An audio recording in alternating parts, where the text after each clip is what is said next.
has 45.58% at this point. As you can see, 46%. They just rounded up.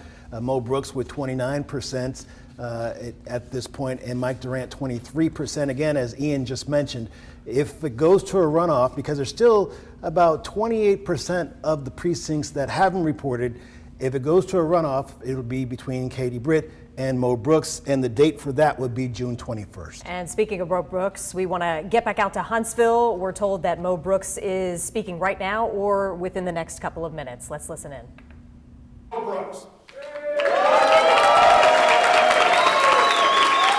Our message to the Washington swamp must be strong. You cannot buy or bequeath Alabama's Senate seat. It is ours, and Alabamians will decide which candidate best represents our God-fearing conservative values. I have never feared for America's future like I do today.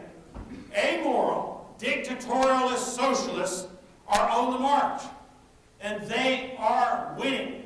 We need to understand that. They are winning. Alabama now is not the time to gamble America's future on yet another unproven surrender caucus rhino candidate for the United States Senate.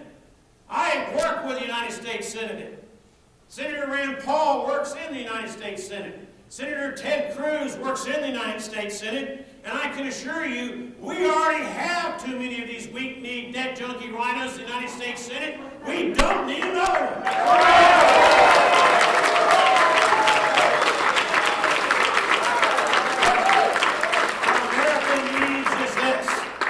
America needs fighters who will protect and promote the foundational principles that have made America the greatest nation in world history. Momentum is on our side. We will win this race if every one of you and the people of the state of Alabama learn from history, study the candidates, discern the truth, and then fight like our ancestors fought for us. That's what it's going to take. One thing he did mention, because it was a little bit hard to hear what he was saying, but the one thing I did catch was momentum. Mo Brooks has momentum, and he's trying to push this thing to a runoff June 21st.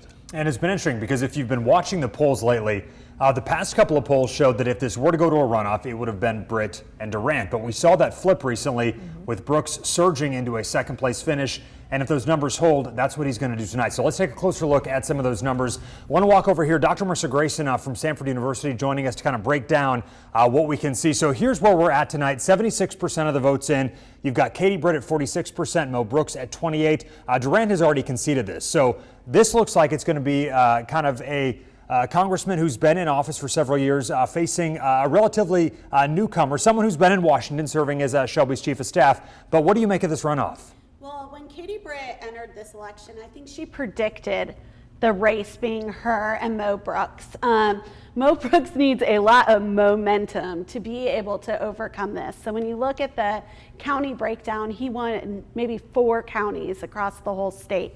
Now, granted, he is hoping to get some of the Durant voters. Durant has already said that he will back Mo Brooks, but still, he has a long way to go to overcome this difference in votes. I want to ask you about Trump's endorsement, because that has been a storyline that we have followed for months. Because remember, initially, Mo Brooks was surging years ago. You know, about a year ago when he announced his candidacy, Trump endorsed him. Trump pulled the endorsement. What is that going to look like over the next few weeks? I think there's a decent chance that we see a Trump endorsement for Katie Britt. So he likes to support winners. Looking at these numbers, it may be a pretty safe bet for him to go ahead and say he supports Katie Britt. And Katie Britt has been working hard to get Trump supporters. She's gone as far to say that she thinks there were problems with the last election. She came out and said that she would have voted against the election results. I think she's doing some of that to be able to send a message to Donald Trump.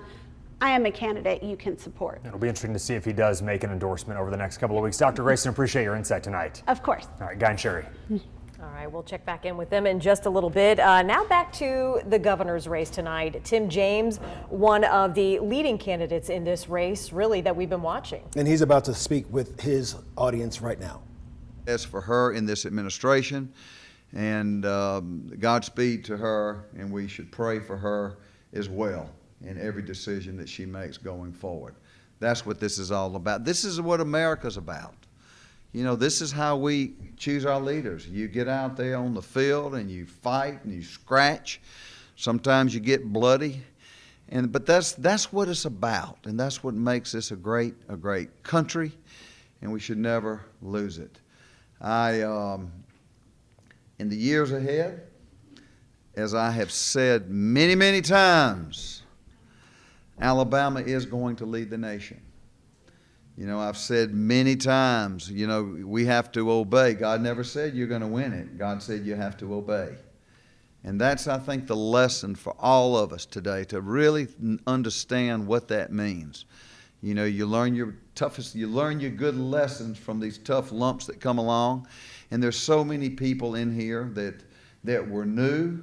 Luke, where's Luke? Is he still here? There's old, come here, Luke, stand out here. Luke is 15 years old, and he's our coordinator in what, Henry County, and he did a great job. This guy is something, when he stalks, he sounds like Elvis. He really does. So anyway, thank you so much. And there's just every face, Don Carmichael, goodness, just so many people to try and Sue. Who else? I mean, I don't even want to go down the list right now. You know who you are.